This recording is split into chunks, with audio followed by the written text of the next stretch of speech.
Namuose oras grynas tarsi kalnuose. Kai naudoji Panasonic oro kondicionierius su unikalia Nano X technologija.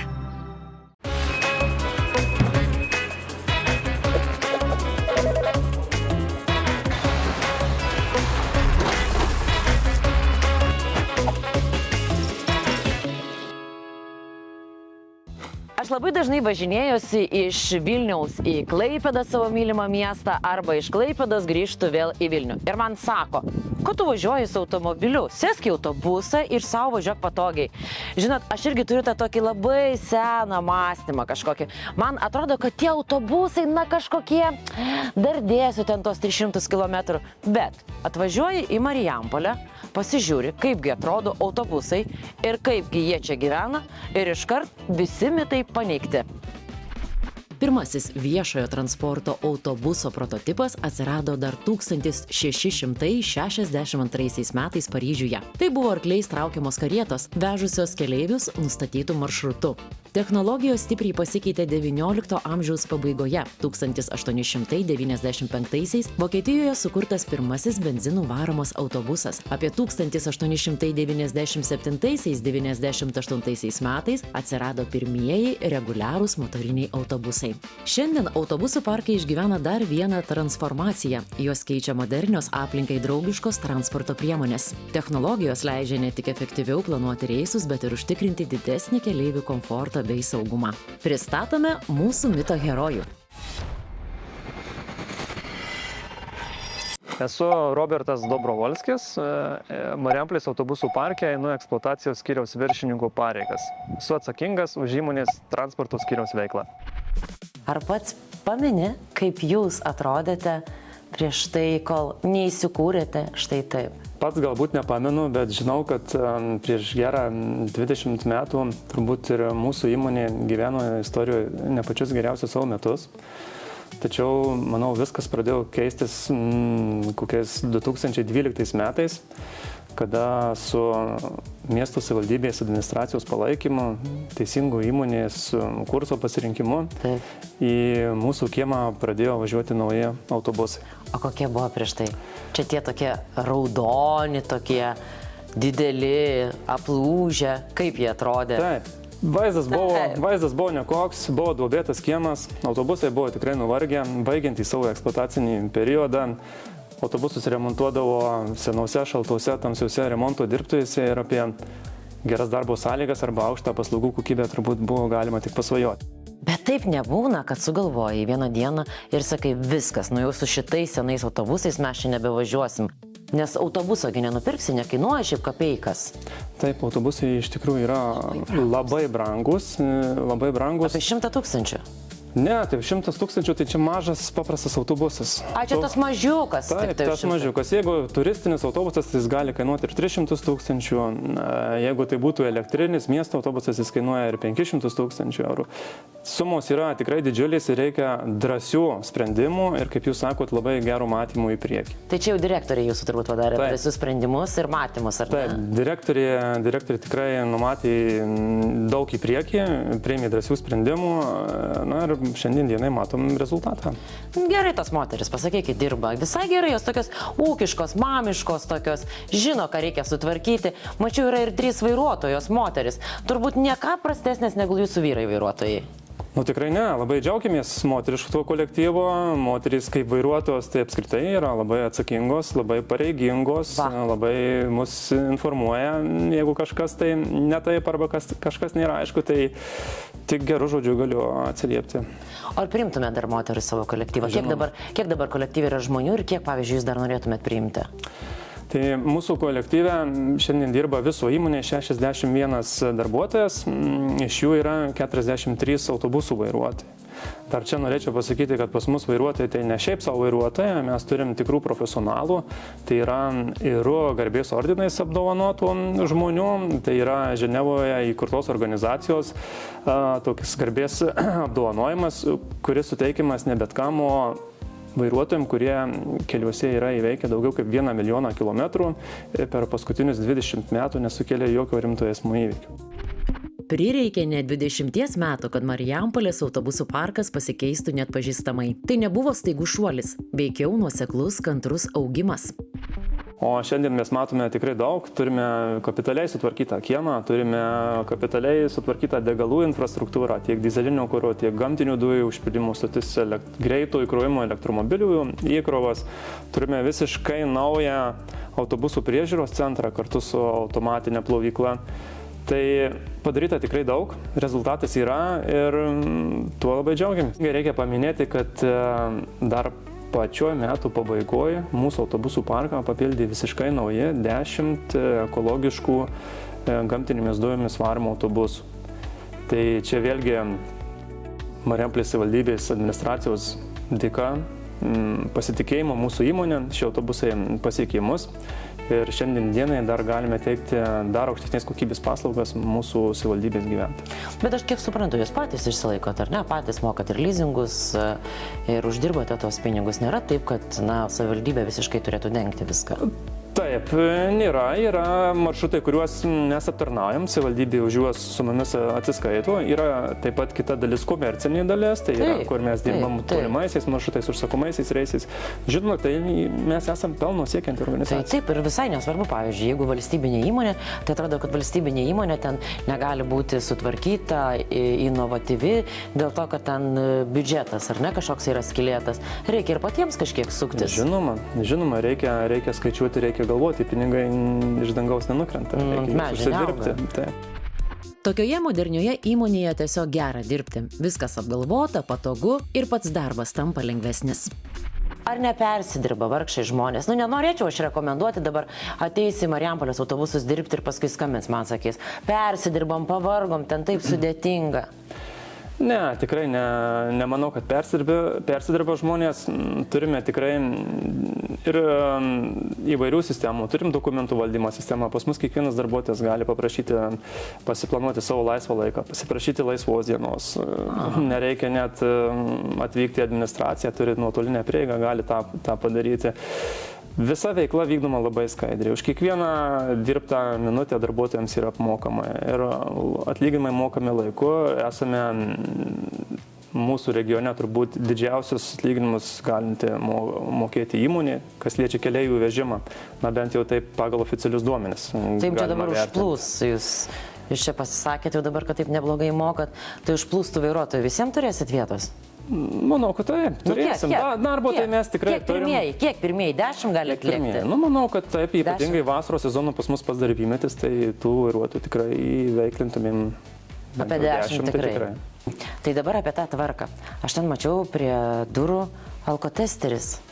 Čia netgi, ar važiuotų koks nors autobuso vairuotojas išgėręs į darbą? Tai tam ir stovi, kad nevažiuotų, ar ne? Tam ir stovi, dar įdomumas tas, kad blaivumą tikrinasi vairuotojas 2 kartus dienoje. Tai yra pradėdamas darbą. Bijot, kad darbo metu neišgertų kokį vieną kitą taurelę. Pietų alaus kokio neatsigertų. Vakare irgi reikia pasitikrinti. Darbas yra atsakingas, vežam nekrovinius, vežam žmonės, mes labai už juos atsakome, turime reaguoti į visas pastabas. Tai jau vairuotojas, tai yra tikrai svarbus dalyvis šitos paslaugos teikime. Tai aš suprantu, kad autobuso vairuotojas turi ir apie techniką išmanyti. Ar yra tam tikra sistema? Kiek autobusų turit? 40? 45. Tai kaip jūs prižiūrit, iš kur žinot, kuriam jau laikas važiuoti į autoservisą? Tai vairuotojas, žinoma, turi kažkokį tai pojūtį turėti, ar ne? Suprast bent jau pagrindinius transporto priemonės veikimo principus. Su ratu nuleisti, nevažiuoti geriausiu atveju. Visa kita atlieka remontų dirbtų darbuotojai. Žinoma, kad tą atlikti yra tam specialūs įrankiai. Kiekvienas autobusas turi GPS ir kitas sekimo sistemas, pagal kurias mes... Nepabėgsinam. Taip, pagal kurias mes atrenkam ne tik, kuris yra, kaip jis juda, ir jis laikosi tvarkaraščio, bet ir kiek jis nuvažiavo paskutinį kartą nuo techninio aptarnavimo, kada bus sekantis, kada baigėsi kelių mokestis, kada techninė apžiūra. Tai ta techninė priežiūra sistema automatiškai signalizuoja. Meta, ne? Taip, kada reikia, ypatingai naujieji autobusai, jie turi dar ir telemetrinės, dar gamintojų sumontuotas sistemas, kurioje nebūtinai blokuose yra fiksuojama informacija, jeigu kažkokie tai kritiniai gedimai, tada mes gaunam pranešimus, kad tam ir tam autobuse yra tai kažkoks gedimas ir jį reikia atkreipti dėmesį. Na, jeigu ne mes gaunam, tai autorizuotas servizas Lietuvoje gauna ir su mums susisiekia. Remontų atsekamumas taip pat labai svarbus dalykas. Tai turime servizo programą, kurioje fiksuojami, kada autobusas buvo remontuojamas, kas jį remontavo, kokias dalis naudojo. Kada tepalus keisti. Taip, kada pakeitė, kokius pakeitė. Tai taip ir vėliau labai paprasta būna atsekti, ar tas remontas buvo tikslingas, ar einama teisingų kelių, jeigu ypatingai gedimas kartojasi. Tai jau reikia išstumti tą autobusą, ar ne? Jau reikia į pardavimus kur nors kelti.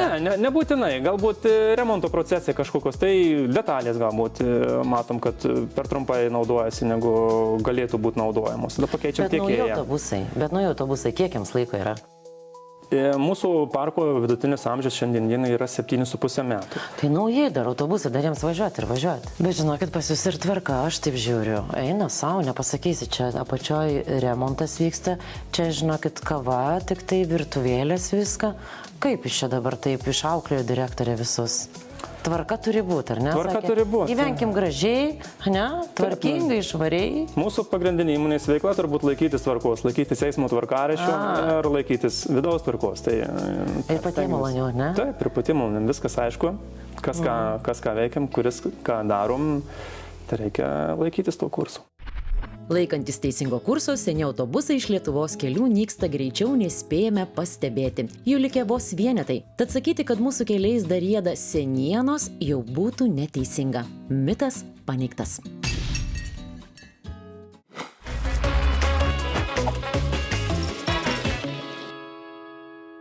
Čia laida Noriu dirbti. Mes vėl griauname įvairiausius mitus apie profesijas. Dabar pakalbėkime apie labai saldžią profesiją. Konditeris.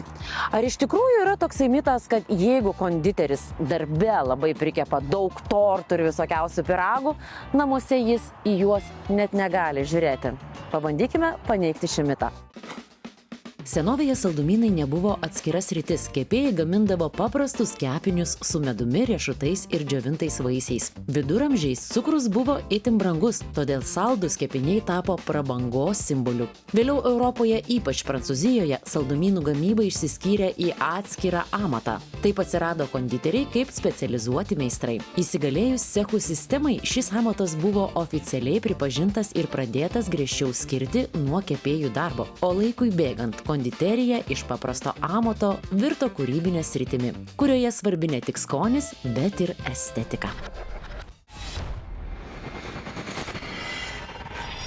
Mano vardas Mahmudidė ir aš technologas RMI kepinių ir konditeris. Prieš 30 metų jis čia atvyko vedinas meilės ir Lietuva tapo jo namais. Konditerių nustebino ir dar vienas atradimas. Pasirodo, Lietuvoje karaliauja tortas Napoleonas, nors Prancūzijoje tokio nerasi. O ragaujant lietuviškus pyragus, jo širdį labiausiai pavergė vienas mūsų šalyje ypač mėgstamas skanėstas. Man medus tortas.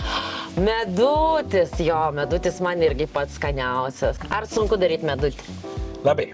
Labai sunku daryti medutį. Aišku, kad... Kodėl? Čia dėl to biskvito turėtų būti irgi nesausus ir yra skirtingų versijų. Yra kur labai plonų lakšto ir tada čia tikrai nelengvas. Kasdien konditeris paragauja kelias dešimtis skirtingų receptūrų, ieško tobulo skonio, derina tekstūras ir kuria saldžias istorijas. Dirbdamas Rimi, jis jau sukūrė ne vieną tortą, kuris tapo tikrų lietuvių favoritų ir atrado vietą ant daugelio švenčių stalo. O visai netrukus Elektrėnuose duris atvers Rimi Lietuva logistikos centras ir nauja centralizuota virtuvė, kuriame jau įrenginėjami modernūs konditerijos cechai. Čia gims dar daugiau gardžių desertų, kurie saldins lietuvių kasdienybę ir šventes. Šiuo metu buriama nauja komanda, ieškoma įvairių sričių žmonių. Nuo virėjų, vyrvirėjų, konditerių ir vyrkonditerių iki pamainos meistrų, kokybės specialistų, technologų, fasavimo bei suši meistrų. Prisijungti galite jau ir dabar, o nuo rudens darbo vieta bus Elektrėnuose. Daugiau informacijos rasite Rimi interneto svetainėje. Laukiami žmonės ir be patirties. Čia suteikiami apmokymai, galimybė įgyti naują profesiją ir drąsiai keisti karjeros kryptį. Aš suprantu, kad atidarius naują objektą, beje, Elektrėnų gyventojams labai pasisekė, bus labai skanus gyvenimas, reikalinga ir nauja komanda, nauji žmonės. Pavyzdžiui, kokių žmonių jums reikėtų dar į kolektyvą ir kokių jūs laukiat ir kokius priėmėt? Taip, mes turim mūsų komandą ir tikrai ieškojom visą laiką ir naujus komando narės. Ir dabar priimtumėte, jeigu ateitų kas nors, reikalingi konditeriai? Taip. Gerai. Ir tikrai, mes ieškojom ir visą laiką yra proceso, reikia apmokinti ir nepaliekam vienas ir mūsų komandos visą laiką bandom, kad įvairūs ir kad bus visi lengvo. Priimate, suprantu, įvairių konditerių, todėl kad kiekvienas konditeris atėjęs, jisai turi savo skonį, ar ne? Įneša naujovių kažkokių, ar ne, dar? Taip. Ir čia tikrai turim mūsų, kaip aš mėgstu sakyti, senos kolektyvus, bet prie jų visą laiką reikia naujų žmonių. Matyti naujų žmonių. O dabar keliaukime į vieną iš Vilniaus mieste veikiančių konditerijos cechų ir pristatome dar vieną šios saldžios istorijos herojų. Sveiki, esu Natalija, Rimi cecho ir pagrindinės virtuvės konditerė.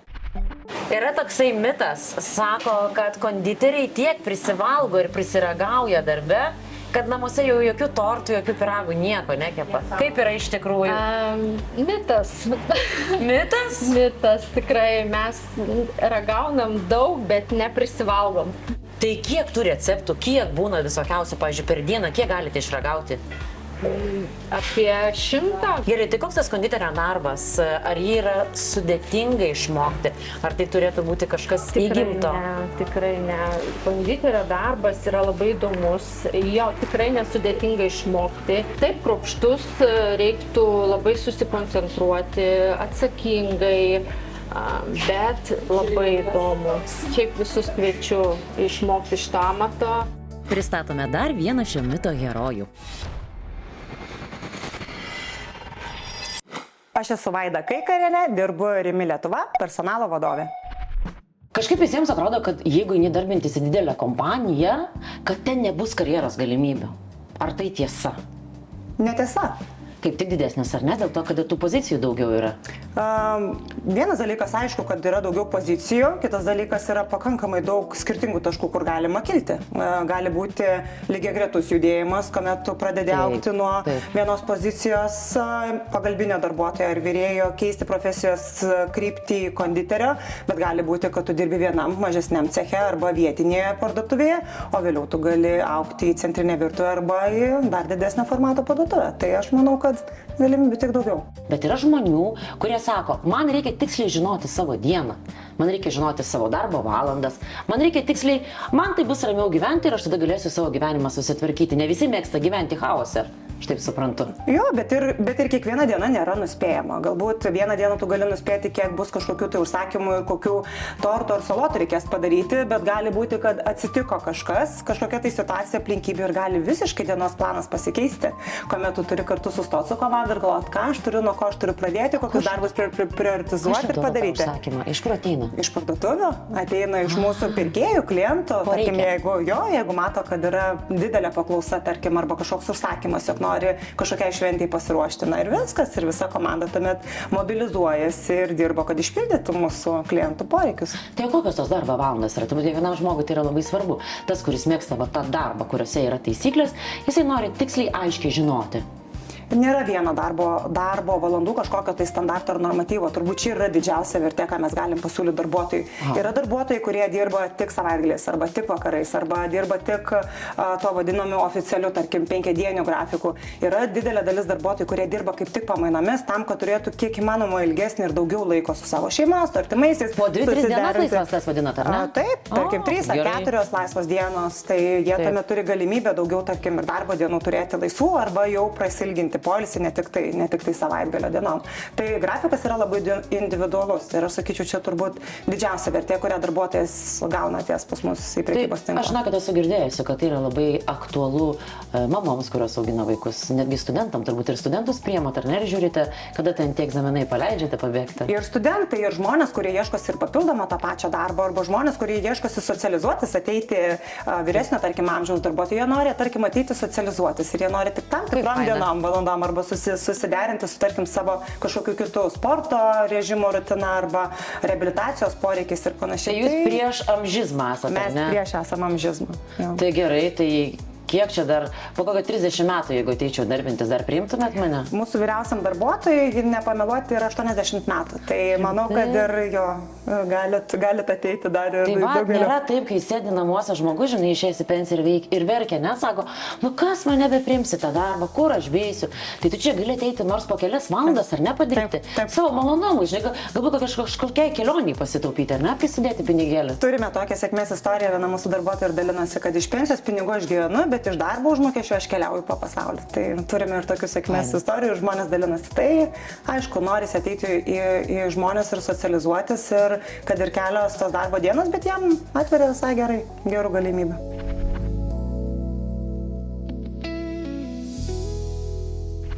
Kaip padaryti, kad jisai būtų ne tik tai skanus, bet ir gražus? Pavyzdžiui, kaip jūs šį tortą? Improvizacija. Tu ką beturėtum, tu jį gali išpuošti. Sezoniškumas, uogų, visokios vaikiškų kažkokių puošimo elementų, gėlės, jaunavedžiai mėgsta, yra begalė gėlių valgomų, begalė. Tai nebūna vienodų tortų niekada, ne? Manau, ne. Nesvarbu, kad lentynoje stovi ir atrodo, kad vienodi tortai, jų niekada ne. Yra receptas, teisingai jūs sakote, bet kiekviena šeimininkė įdeda savo meilę. Akivaizdu, kad dirbdamas konditerių saldumynų nepersivalgysi, juk visada reikia palikti vietos naujų receptūrų ragavimui. Tad mitas, esą visi konditeriai nuolat lepinasi desertais, tikrai netitinka tiesos. Vos užvėrus konditerijos cecho duris, namuose jau laukia kiti smaližiai, nekantriai tikintis sulaukti dar vieno gardaus torto.